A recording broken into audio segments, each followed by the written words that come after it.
سلیمان علیہ الصلاۃ والسلام کی اللہ نے بہت تعریف کی ہے کہ دنیا بھی دی ہم نے ان کو، دین بھی دیا.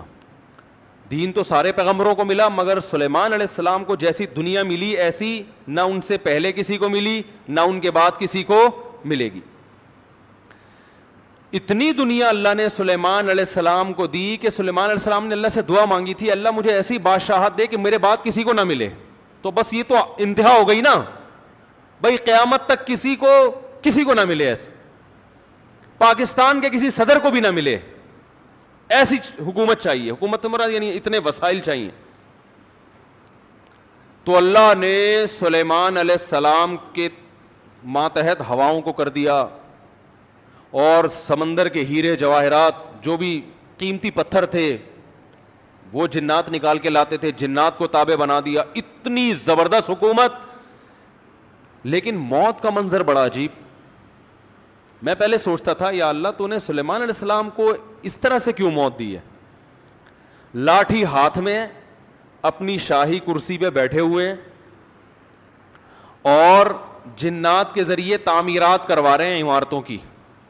اور جنات بہت ٹینشن میں، کیونکہ جن کسی کے قابو، یہ جو عامل کہتے ہیں نا جن ہمارے قابو میں، اصل میں یہ جنات کے قابو میں ہوتے ہیں. جنات ان کا کان مڑ ہوتے ہیں، اب یہ منتر پڑھ، چل اب یہ کر. جن ان کے قابو میں نہیں ہوتے. وہ تو سلیمان علیہ السلام کا معجزہ تھا کہ جنات کو قابو میں لے لیا انہوں نے. یہ کہاں سے، یہ کیا ان میں کون سے کچھ کیوں قابو آئیں گے؟ جن بولیں گے تم ہو کیا، تمہاری اوقات کیا ہے؟ جنات کوئی چھوٹی موٹی مخلوق تھوڑی ہے. عمریں لمبی ہوتی ہیں جنات کی. ایک آدمی گیا فلیٹ میں، کسی نے بتایا یہ خالی فلیٹ ہے، اس میں جنات بھوت ہیں، نہیں جا. اس نے کہا کوئی جن ون نہیں ہوتا. وہ خالی پڑا ہوا تھا بہت عرصے سے. وہ کہتے ہیں نا خالی عمارتوں میں جن بھوت آ جاتے ہیں. تو بہت عرصے سے خالی پڑا ہوا تھا، ان کو فنٹر بننے کا شوق تھا. لوگوں نے کہا بھائی نہیں جا اس میں بھوت ہیں. اس نے کہا کوئی بھوت نہیں ہوتا. گیا دروازہ نوک کیا، آواز آئی کون؟ کہنے لگا میں فلاں صاحب ہوں، آپ یہاں رہ رہے ہیں، میں نے سنا یہاں جنات ہیں، دروازہ کھولیے. اس نے دروازہ کھولا، عجیب سی گول گول آنکھیں. کہا بھائی میں نے سنا یہاں جنات ونات ہیں. کہہ رہے نہیں ایسی بکواس ہے، میں تو 500 سال سے رہ رہا ہوں، مجھے تو آج تک کوئی نظر نہیں آیا. کہنے لگا میں تو 500 سال سے رہ رہا ہوں، مجھے تو ابھی تک کوئی نظر نہیں. یہ بے ہوش یہی جن تھا بھائی، 500 سال سے انسان تو نہیں رہ سکتا. اچھا یہ عامل لوگ نا یہاں بیوقوف بناتے ہیں. ہم نے صحابی جن کو دیکھا ہے، کیونکہ جب یہ سنتے ہیں نا کہ جنات کی عمریں لمبی، تو 1400 سال پرانا جن بھی نکال کے لے آئیں گے. یہ الو بنانے کے علاوہ کچھ بھی نہیں ہے. صحابی جن کو دیکھا ہم نے، تابعی جن کو دیکھا ہم نے، اس جن کو دیکھا جس نے حضرت علی کی صحبت اٹھائی. سب بکواس کرتے ہیں. اور بعض ہمارے نیک لوگ بھی ان سے متاثر ہو جاتے ہیں، بڑے علماء بھی بعض ان سے متاثر ہو جاتے ہیں. ہمارے ہاں کسی چیز سے متاثر ہونے کے لیے بس اتنا کافی ہے کہ امکان کے درجے میں صحیح ہو. جیسے آپ کسی کو یہ بتا دیں نا کہ یہ کھانے سے یہ ہوتا ہے، تو امکان تو ہے نا کہ ہو سکتا ہے ہوتا ہو. ریسرچ ہے؟ ریسرچ نہیں ہے بھائی، امکان کافی ہوتا ہے ہمارے ہر چیز. حالانکہ کسی بھی دعوے کے لیے امکان، بھائی میں دعویٰ کروں اس نے میرے 1 لاکھ روپے لیے ہیں، اگلا کہہ رہا ہے کیا دلیل ہے؟ میں کہتا ہوں ممکن تو ہے نا کہ تم نے لیے ہوں، تو اس سے دلیل، اتنی دلیل کافی ہوگی؟ او بھائی یہ امکان کافی نہیں ہے، گواہوں سے ثابت کرو کہ لیے. یا تو یہ اقرار کرے یا گواہوں سے ثابت کرو. ہمارے یہاں دیکھا جاتا ہے بھائی جادو نبی پہ جب ہو سکتا ہے تو ہو سکتا ہے اس پہ بھی ہوا ہو. وہ ہو سکتا تھوڑی دلیل ہوتی ہے. سمجھ میں نہیں آ رہی بات. امکان تھوڑی ہوتا ہے. ابو بکر پہ کیوں نہیں ہو گیا جادو، حضرت عمر پہ کیوں نہیں ہو گیا؟ اس کا مطلب آسان کام نہیں ہے. نبی پہ کیوں ہو گیا تھا؟ اس کی ایک وجہ تھی کہ وہ کہتے تھے نبی صلی اللہ علیہ وسلم جادوگر ہیں، تو اللہ نے آپ سے اس طعنے کو دور کرنے کے لیے ہونے دے دیا تھا تاکہ لوگوں کو یقین ہو جائے کہ یہ جادوگر نہیں ہے. کیونکہ جادوگر پہ جادو نہیں ہوتا، اس میں حکمتیں نہیں. ورنہ یہ آسان کام نہیں ہے بیٹھے ہوئے کچھ بھی سانس کو بہو سے لڑا دیا. اپنی حرکتیں ٹھیک نہیں ہوتی، اور وہ جب پھڈے ہوتے ہیں تو بجائے اپنی حرکتیں ٹھیک کرو کہ یار کس میں فالٹ ہے اس کو صحیح کرو، فوراً کس پہ ڈال دیتے ہیں؟ ایک نئی جنگ چھیڑ دیتے ہیں. نند نے لڑوایا ہمیں. یہ نند نے ہمارے گھر میاں بیوی میں کیا کروایا؟ پھڈا. خود اپنی حرکتیں ٹھیک نہیں ہے، ڈال کس پہ رہے ہیں؟ کوئی جٹھانی پہ ڈال دے گا، کوئی نند پہ ڈال. ایک نیا جنگ. اب نند سے پہلے 2 آپس میں لڑ رہے تھے، اب تیسری جنگ بھی شروع کہ اس نے کیا ہے. تو سلیمان علیہ الصلوۃ والسلام بیٹھے ہیں, اللہ نے دیکھو اتنی طاقت اور قوت دی کہ جنات کو آپ کے تابع بنا دیا. قرآن کہہ رہا ہے جنات سخت ٹینشن میں محنت مزدوری کا کام کر رہے ہیں اور عمارتیں بنا رہے ہیں. یہ جو احرام مصر ہے عین ممکن ہے حضرت سلیمان علیہ السلام کی تعمیرات ہوں. اتنی ٹینشن میں جنات, اور ادھر سلیمان علیہ السلام ایسے عصا ہاتھ میں لے کے بیٹھے ہوئے ہیں. اور قرآن کہتا ہے فلما قضینا علیہ الموت, ہم نے موت کا فیصلہ کر دیا. کیسے عجیب انداز ہے. ارے بھائی یہ تو بادشاہیں پہلے بیمار ہوتے, اپنا جانشین کسی کو بنا کے جاتے, اور ان کی تو صحت بھی ایسی کہ حدیث صحیح بخاری میں 100 بیویاں ہیں. بھائی کمزور آدمی تو تصور صحیح کیا ہو جائے گا, ڈپریشن میں چلا جائے گا. کیا خیال, تو کیا خاندانی صحت ہوگی. پیغمبروں کو تو اللہ نے ویسے ہی بہت قوت دی ہوتی ہے, قابل رش صحت ہوتی ہے پیغمبروں کی. جنگ میں کمانڈر رہے ہیں, لڑائیاں لڑی ہیں جنگوں میں, اتنی زبردست صحت. اور بھائی آپ کی موت سے پہلے تو اللہ آپ کو بیمار کرتا, پھر علاج ہوتا, پھر طویل عرصہ, پھر بھائی نہیں بس اللہ نے موت دینی تھی تو دے دی, ایسے ہوتا نا. نا نا نا نا. اور پھر اتنی جائیدادیں, اتنا سب کچھ, تو پہلے اس کا سارا کیا کر لیتے, بانٹ بوٹ لیتے, جانشین بنا لیتے, میرے بعد یہ میرا خلیفہ ہے, یہ فلانا ہے, ڈمکانا ہے. ہو سکتا ہے سب کو یقیناً کیا ہوگا پہلے سے آپ نے, لیکن ہمارے ہاں یہ سارے کام کیے جاتے ہیں جب موت کے آثار ظاہر ہونا شروع ہو جائیں. ادھر قرآن کہہ رہا ہے فلما قضینا علیہ الموت, ہم نے سلیمان کو موت دینے کا ارادہ کیا. اور کس وقت, جب وہ بیٹھے ہوئے تعمیراتی کام کروا رہے ہیں جنات کے ذریعے اور انسانوں کے ذریعے. اور اللہ فرماتے ہیں ایسے فرشتہ آیا, روح نکال کے چلا گیا. انبیاء کا جسم موت کے بعد بھی خراب نہیں ہوتا. مرزا غلام احمد قادیانی کی قبر کھول کے دیکھو, اگر ایک ہڈی بھی بچی ہوئی ہے نا, ایک ہڈی بھی اس کمبخت کی باقی ہے, تو جو سزا دینا چاہو آپ دے سکتے ہو. سمجھ رہے ہو, نبی کی کا جسم کبھی بھی خراب نہیں ہوتا. قادیانی اسے کہو اس کی ایک دفعہ قبر کھول کے دنیا کو دکھا دو بس تم. انبیاء کا جسم خراب نہیں ہوتا. تو قادیانی ہو سکتا ہے یہ گستاخی کریں کہ نبی صلی اللہ علیہ وسلم کی تو قبر کوئی کھول نہیں سکتا.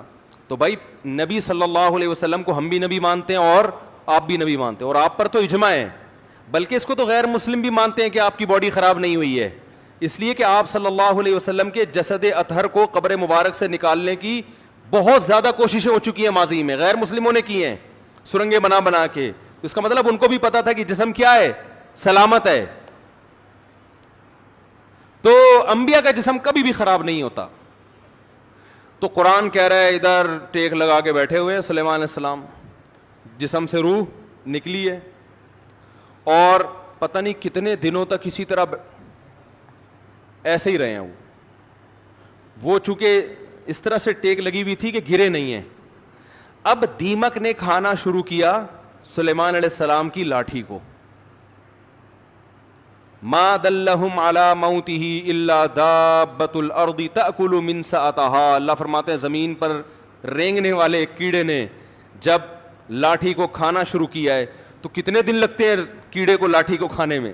تو جب لاٹھی کو اتنا کھا لیا کہ بیلنس آؤٹ ہو گیا, تو سلیمان علیہ الصلوۃ والسلام زمین پر گر پڑے. پھر جنات کو پتا چلا کہ بھائی ان کا تو بہت دن پہلے انتقال ہو چکا ہے.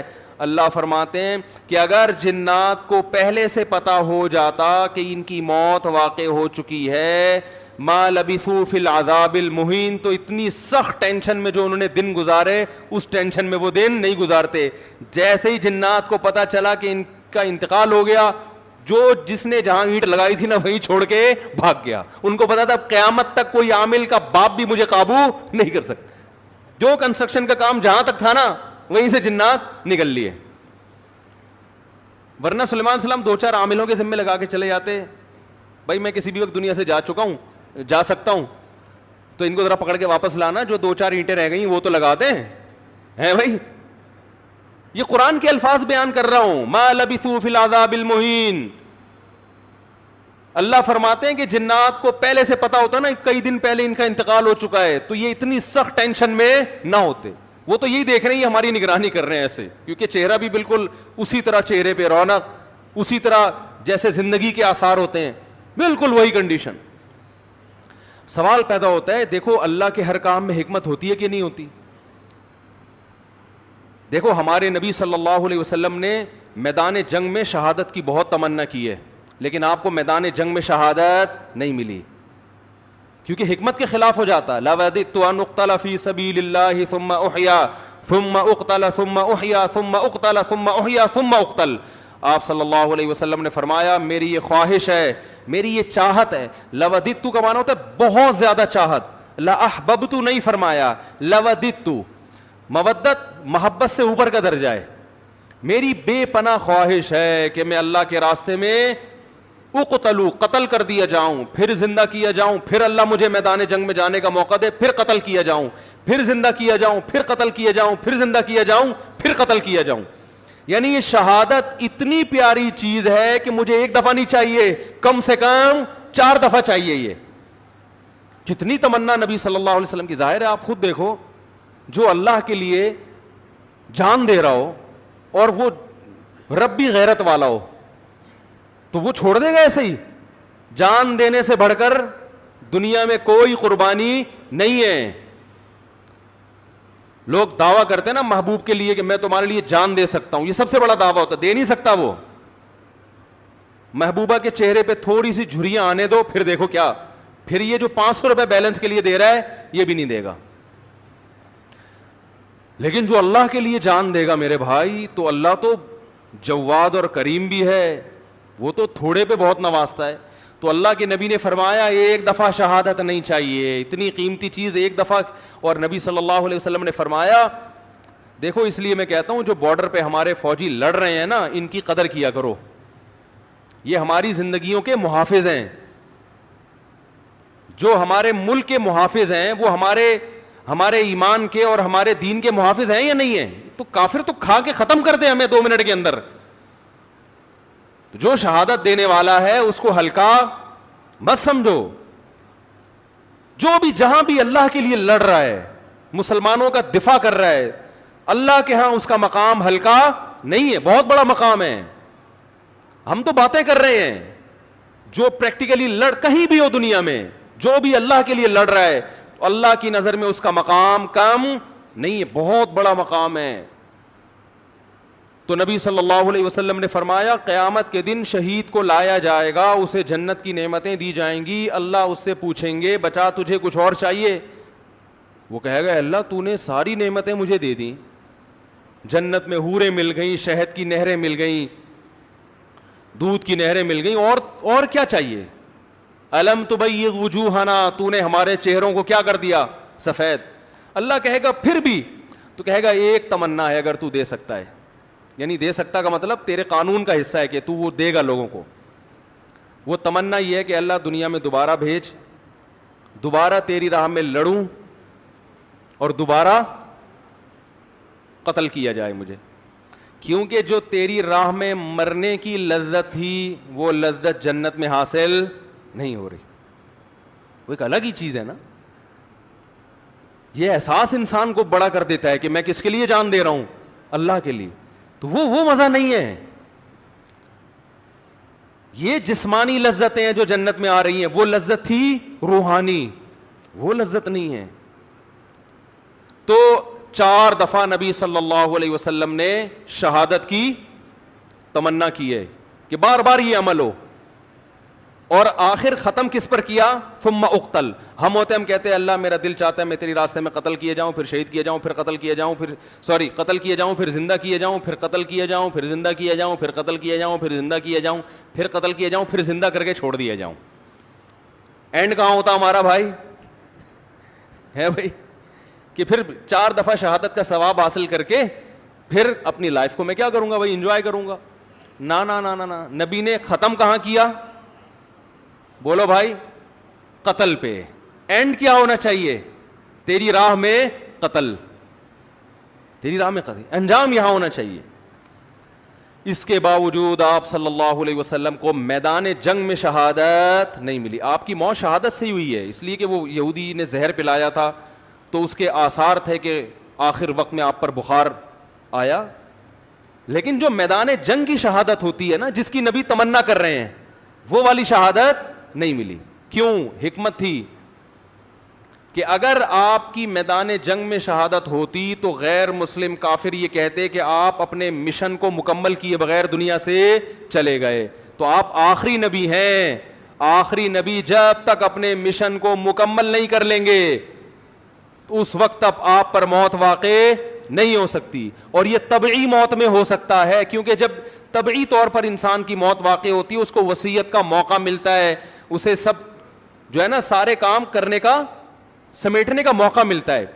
تو وہ تو نبی اگر میدان جنگ میں شہید ہوتے تو بھی سارے کام پہلے کمپلیٹ کر لیتے, لیکن ایک شک ہو سکتا تھا غیر مسلموں کو, تو اللہ نے وہ شک کے راستے بھی کیا کر دیے, ختم.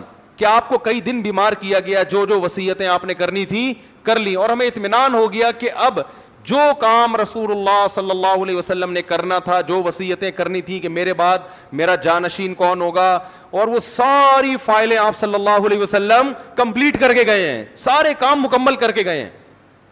نماز میں آخری دنوں میں جب آپ بیمار ہوئے تو آپ نے حکم دیا کہ ابو بکر کو کہو وہ نماز پڑھائیں. اس میں اشارہ تھا کہ میرے بعد جانشین کون ہے.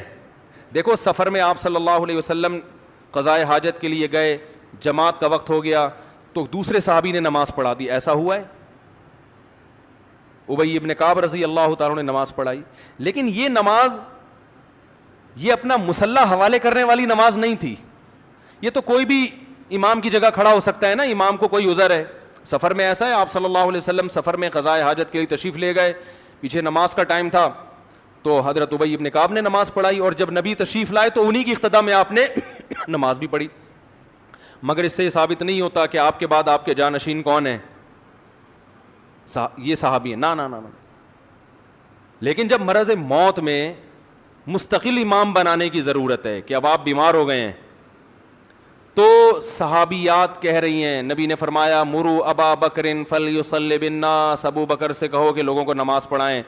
صحابیات نے کہا, امی عائشہ نے کہا یا رسول اللہ میرے والد ابو بکر کمزور دل کے نرم دل کے ہیں, وہ آپ کے مصلی پہ آپ کو غیر موجود دیکھ کر برداشت نہیں, عمر سے کہہ دیں وہ پڑھا دیں, وہ کیا ہے مضبوط, وہ پڑھا دیں گے. ایسے موقع پہ آپ صلی اللہ علیہ وسلم یہ کہہ سکتے تھے کہ بھائی سفر میں کسی نے بھی پڑھا دی تو اس میں بحث کرنے کی کیا ضرورت ہے, میری طبیعت خراب ہے کوئی بھی آ جائے ہے بھائی, کسی کو بھی کہو نماز پڑھا دے. نا نا نا نا نا, آپ کو پتا تھا آج جس کو مصلی پہ کھڑا کر دیا تو قیامت تک کے لیے اسٹیمپ لگ جائے گی کہ نبی کا جانشین کون ہے. بولو بھائی یہ ہیں. تو آپ صلی اللہ علیہ وسلم فرمایا نا نا نا ابو بکر سے کہو. پھر امی عائشہ نے فرمایا, حالانکہ امی عائشہ کو تو خوش ہونا چاہیے نا, ان کے تو والد ہیں, لیکن وہ دیکھ رہی ہے کہ رقیق القلب ہیں, اور اللہ کے نبی ابو بکر کے علاوہ کسی اور کو قبول, بولو بھائی نا. تو یہ اتنا جو موقع ملا, آپ نے فرمایا پھر سب ازواج کو ڈانٹ لگائی آپ صلی اللہ علیہ وسلم نے کہ تم ایسے ہی مجھ سے جھگڑا کر رہی ہو جیسے یوسف علیہ السلام کے دربار میں جو عورتیں جھگڑ رہی تھیں. تو پھر آرڈر دیا کہ نہ ابو بکر کے علاوہ کوئی بھی نہیں. تو اگر آپ میدان جنگ میں شہید ہو جاتے اچانک تو یہ ساری حکمتیں کیا ہو جاتی, فوت ہو جاتی. تو اللہ نے نہیں شہید ہونے دیا. تو ایسے ہی سلیمان علیہ السلام کو اللہ نے اچانک موت دی ہے, بالکل اس کے برعکس بیٹھے ہوئے ہیں اور جناب فرشتہ آیا, چلو بھائی ٹھیک. موسیٰ علیہ السلام کے پاس آتا تو پہلے ایک چماٹ کھاتا. حدیث میں آتا ہے ہر پیغمبر, دیکھو جتنے بھی علماء ہیں نا, ہر ایک کا مزاج دوسرے سے مختلف ہوتا ہے. مزاج کو دیکھ کے کبھی فیصلہ نہ کیا کرو یہ صحیح ہے یہ غلط ہے. بعض کا مزاج جلالی ہوتا ہے, بعض کا مزاج نرم ہوتا ہے. تو جو نرم مزاج علماء کے پاس رہے ہیں, جب کسی جلالی سے واسطہ پڑتا ہے تو کہتے ہیں ان کے اخلاق ٹھیک نہیں ہے. بھائی اخلاق کی بات نہیں ہے, ہو سکتا ہے ان کے اخلاق ان سے بھی اچھے ہوں, مزاج میں کیا ہے تھوڑا سا جلال ہے. تو مارکیٹ میں ہر قسم کی چیز چاہیے نا, سارے میٹھے میٹھے میٹھے بن جائیں گے تو یہ تو لوگ تو مولویوں کو کھا کھا کے ختم کر دیں گے. ہمارے حضرت جلالی تھے, ایسا نہیں کوئی بھی اٹھ کے آ گیا بیل بجا دی حضرت سے ملنے آئے ہوں. فرمایا بھائی ٹائم ہوتا ہے ہر چیز کا. بڑے بڑے آفیسر آتے تھے حکومت کے, حضرت لفٹ نہیں کراتے تھے, ٹائم ہے اس پہ آؤ گے بیٹھیں گے, اور فالتو بات کرنے کی اجازت. حضرت کے پاس تو بات کرنے سے پہلے آدمی سوچتا تھا, اس لیے کہ وہ کام تھا ان کا, سارا دن مصروف تھے. اگر وہ اس طرح سے بیٹھ جاتے ٹھیے لگا کے, لوگ تو آئیں گے, لائن لگے گی. اور بعض علماء کیا ہوتے ہیں, وہ ذرا جمال ان کی طبیعت میں غالب ہوتا ہے. آپ نہیں آئے تو خود آپ کے گھر پہنچ جائیں گے, بھائی بہت دن ہو گئے اب تک آئے کیوں نہیں آپ, ہے بھائی. تو یہ ڈیزائن ہے, چلتا ہے. بدگمان نہ ہوا کرو, شریعت پہ اگر چل رہے ہیں نا تو بس صحیح ہے. تو موسیٰ علیہ السلام تھے کیا, جلالی. حدیث میں آتا ہے ان کے پاس فرشتہ آیا انسانی شکل میں. موسیٰ علیہ السلام نے پوچھا کیسے آنا ہوا, کون ہو بھائی؟ انہوں نے کہا موت کا فرشتہ ہوں, آپ کی جان لینے کے لیے آیا ہوں, آپ کی جان لینے کے لیے. حضرت موسیٰ نے ایک زور سے لگایا تماچا, حدیث میں آتا ہے آنکھ نکل کے گر گئی ان کی. پھر اللہ میاں کے پاس گئے, اللہ اپنے کس بندے کے پاس تو نے مجھے بھیج دیا. اب سوال یہ پیدا ہوتا ہے کہ حضرت موسیٰ نے تھپڑ کیوں مارا ہو. اب اس کی تو ظاہر ہے پیغمبر کوئی غلط کام تو کرتے نہیں ہیں, تو بہت ساری لوج میرے ذہن میں یہ آتا ہے کہ ان کو یہ فرشتے کا اسٹائل پسند نہیں آیا. شاید یہی وجہ ہو سکتی ہے کہ ایسے ایکسکیوز کر رہے ہو آ کے جیسے کوئی ہدیہ دینے کے لیے آئے ہو. جیسے وہ ایک آدمی کی شادی ہوئی نا, تو دلہن کے پاس گیا تو اب سمجھ میں نہیں آ رہا تھا بات چیت کی ابتدا کیسے ہو, بغیر تمہید کے شروع ہو جائیں تو بولے گی وہ پھوڑ پتہ نہیں اس کو تو بات چیت نہیں آتی. تو اب گھنٹہ بیٹھ کے سوچ رہے کہ بات چیت شروع کیسے کروں. بعض لوگ ادب کے مارے ہوئے ہوتے ہیں نا, ارے بھائی تو جیسے بھی چاہے سمجھ میں آ رہا ہے شروع کر دے. ادب کا مارا ہوا تھا بیچارہ, اردو ادب کا. تو کافی دیر سوچنے کے بعد کہتا ہے کل میری آپ سے شادی ہوئی تھی, اس سلسلے میں حاضر ہوا ہوں. کل میری آپ سے شادی ہوئی تھی, اس سلسلے میں حاضر ہوا. تو خیر سلیمان علیہ السلام کی جو موت اچانک ہوئی ہے, اصل میں سلیمان علیہ السلام کے پاس وسائل بہت تھے, حکومت بہت تھی, کام اس طرح سے بہت پھیلا ہوا تھا. تو ان کو اس طرح سے اچانک موت دے کے اللہ نے بتا دیا کہ تم اس خوش فہمی میں نہ رہو کہ تمہاری بچیوں کی ابھی شادی نہیں ہوئی ہے تو پہلے ان کی شادیاں ہو جائیں گی, بچے اپنے پاؤں پہ کھڑے ہو جائیں گے, ابھی تو تم نے کمیٹی ڈالی ہے وہ نکلے گی, پھر تم کمرشل پلاٹ خریدو گے, ہیں بھائی. اور ابھی تو یوں ہے, ابھی تو میں بہت صحت مند ہوں, میں نے اپنی رپورٹیں سارے ٹیسٹ کروائے, ایک دم اوکے کی رپورٹ ہے, ڈاکٹر نے کہا تو 50 سال سے پہلے مرنے والا نہیں ہے, اور بالکل فٹ فاٹ, اور نہ کوئی ڈپریشن, اور بالکل, اور ابھی میرا زندہ رہنا بہت ضروری ہے کیونکہ میں مر گیا تو کمپنی کا کیا ہوگا, بچیوں کا کیا ہوگا, بیوی کا کیا ہوگا, اور میرے والدین کا کیا ہوگا. تو اللہ نے بتایا تم کس کھیت کی مولی ہو بھائی, اتنے بڑے پیغمبر اور اتنے وسائل کہ تم ان وسائل کا تصور نہیں کر سکتے. میں نے جب ارادہ کیا تو ان سے مشورہ نہیں لیا, بیٹھے بیٹھے موت دے دیے, سارے کام ادھورے, سارے پروجیکٹ, وہ جو اینٹ جہاں رہ گئی تھی نا آخری, جن وہ چھوڑ کے بھی بھاگا ہے. تو تمہارے پروجیکٹ کی کیا حیثیت ہے, تم کس کھیت کی مولی ہو بھائی. تو جس کو جتنی دنیا بھی دے دوں سیکنڈ بھی نہیں لگے گا چھیننے میں, تو زیادہ فنڈر بننے کی کوشش, اپنی جو صحت کی رپورٹیں ہیں نا, کولیسٹرول لیول بالکل سیٹ ہے بھائی, ہر سب کچھ ٹھیک ہے, اس کے باوجود بیٹھے بیٹھے مار دوں گا. وہ ہمارے یہاں بہاریوں میں مشہور ہے کہ جب موت آتی ہے نا, اونٹ پہ بیٹھے ہوئے آدمی کو کتا کاٹ لیتا ہے, جو نہ کٹے آری سے کہتے ہیں نا, وہ کٹے بہاری سے. تو ان باتوں کی وجہ سے تو کہتے ہیں لوگ, ویسے بہت اچھے لوگ ہوتے ہیں, کوئی ناراض نہ ہو جاؤ بھائی, لیکن باتیں بہرحال بہت ٹائٹ کرتے ہیں. جو نہ کٹے آری سے کہتے ہیں وہ کٹے. تو اونٹ پہ بیٹھے ہوئے آدمی کو کیا کاٹ لیتا ہے. ہمارے بہاری دوست تھے, ابھی بھی ہیں, تھے کیا, بیان بھی سنتے ہوں گے انشاءاللہ. وہ ایک کہتے تھے مفتی صاحب جب شامت آتی ہے تو اونٹ پہ بیٹھے ہوئے آدمی کو, میں نے کہا یار باتیں تمہاری بڑی ٹائٹ ہیں یار, اونٹ پہ بیٹھے ہوئے آدمی کو کیا کاٹ لیتا ہے؟ کتا. تو ہم اور آپ کس کھیت کی مولی ہیں بھائی. ہمارے ایک دوست تھے, بڑے مالدار بھی تھے, اور مدرسے میں ہمارے ساتھ پڑھا کرتے تھے, اکلوتے بیٹے تھے والدین کے. والدین نے ان کو عالم بنانے کے لیے سارے وسائل لگا دیے. جب عالم بن کے فارغ ہوئے, ایکسیڈنٹ میں ان کی موت واقع ہو گئی. اب یہی لوگ مجھ سے پوچھ رہے تھے یار ان کے تو والدین کا سارا محنت ضائع ہو گئی. میں نے کہا ضائع تو نہیں ہوئی, آخرت میں ذخیرہ, لیکن کام تو نہیں ہو سکا نا جو والدین چاہتے تھے.